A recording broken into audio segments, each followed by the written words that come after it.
welcome. We've got a few stories for you guys here. So, yeah, let's go. Just set this up real quick. Okay.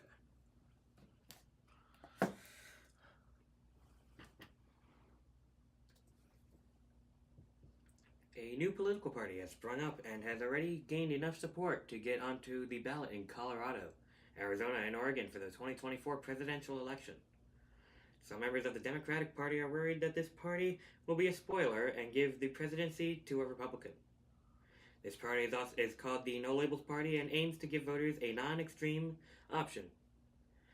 This is drawing attention from all sides of the spectrum, as President Biden is expected to start his re-election campaign soon, and Republicans start to challenge 45th President Donald Trump. Think tank known as Third Way is quoted as saying, rather than producing a third party ticket that would defy the overwhelming odds and win, No Labels is on track to field a spoiler who would re-elect Trump or a Trump-like Republican. The organization believes a third-party candidate has no chance of winning, and instead will take votes from the Democratic nominee and give it to the Republican. The party claims that they will be a unity ticket. The party claims themselves that they will be a unity ticket and will draw support equally from both sides. In a tweet, they said that they have no interest in fueling a spoiler effort. Their statement then added, at some point in the future, it would become clear that the public doesn't want an independent ticket or that there is no path for one to win. Or we could find that happens. Or we could find that there are no candidates with broad appeal or the courage to take on this challenge. If that happens, No Labels will not offer our ballot line to any presidential candidate. As of yet, their 2024 policies and potential candidates are unknown, but their policy playbook for America's next president from 2020 supports the simplification of the tax code, a secured energy independence by 2024, a balanced budget by 2030, and a reduction in regulations. Though these are favorable to Republicans, their playbook also includes policies favorable to Democrats, like a pathway to citizenship for illegal immigrants, granted if border protection were much stronger. They have scheduled a nominating convention for April 2024.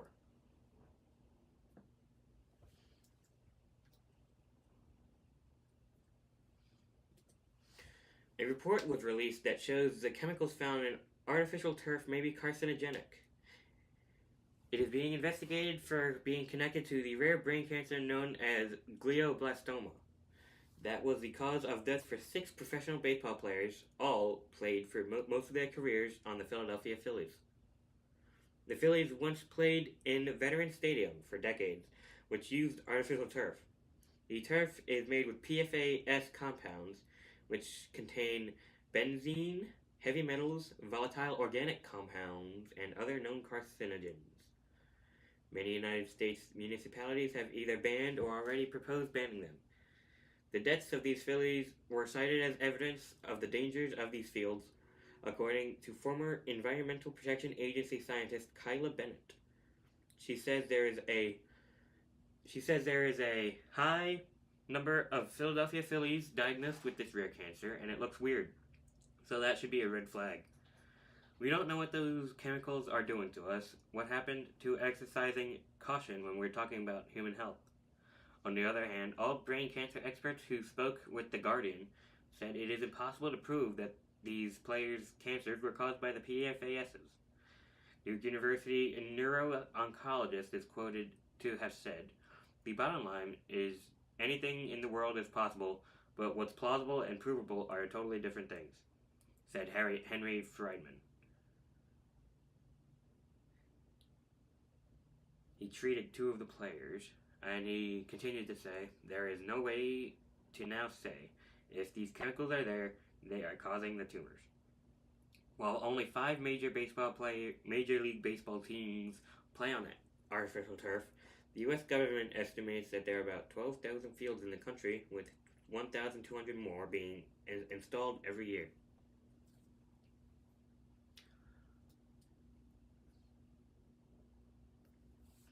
Around 3 a.m. Saturday morning, a fire destroyed the former home of Dr. Martin Luther King Jr. on the 700 block of Walnut Street in Camden, New Jersey. Local news channel 6 ABC Action Cam arrived to heavy flames showing from the top floor. Local resident Diana Jones, who lived on the street for a long time, said, "My heart just kind of melted. I said, well, I guess my dreams of seeing it before I die are going down out the tubes now." Jones fears that the plans to get the home on New Jersey and U.S. historic registries are in jeopardy.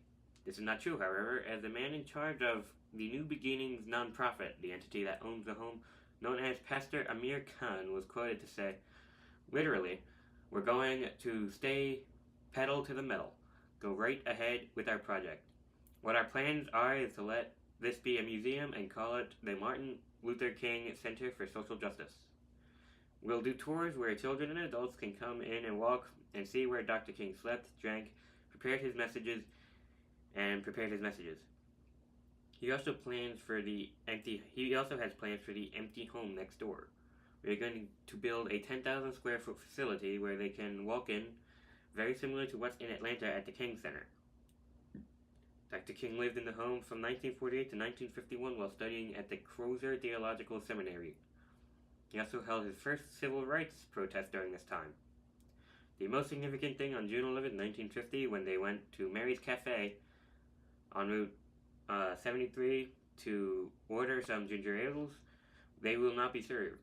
At that time, the owner of the cafe was charged and found guilty. That's huge to have two young black men from down south to come up here and use a newly enacted law and win, said Khan. The home is still structurally sound, and the pastor actually views this as a blessing in disguise, saying, "We have people calling us from all over the country that are interested in helping out."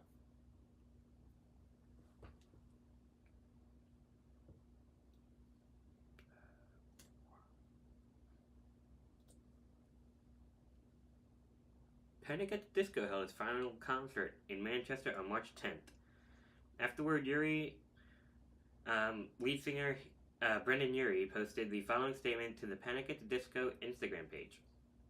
"I am overcome with gratitude. I just want to say thank you from the bottom of my heart. For the last 18 years, it's truly been an experience that I'll always be grateful for. So if you've been with us for 18 years, thank you very much. And if you've joined us, welcome and farewell. Either way, I love you very much, and I just can't say thank you enough." The band was formed back in 2004, but Urie has been performing alone as of 2015. The plan to disband came back in January as Brendan hopes to shift focus to his wife, Sarah, and his newborn baby.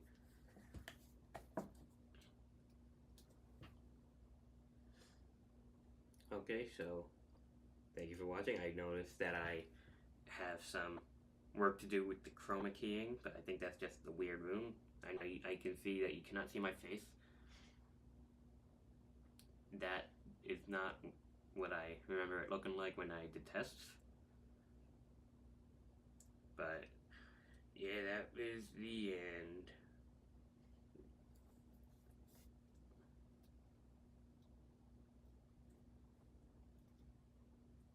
Thank you for watching.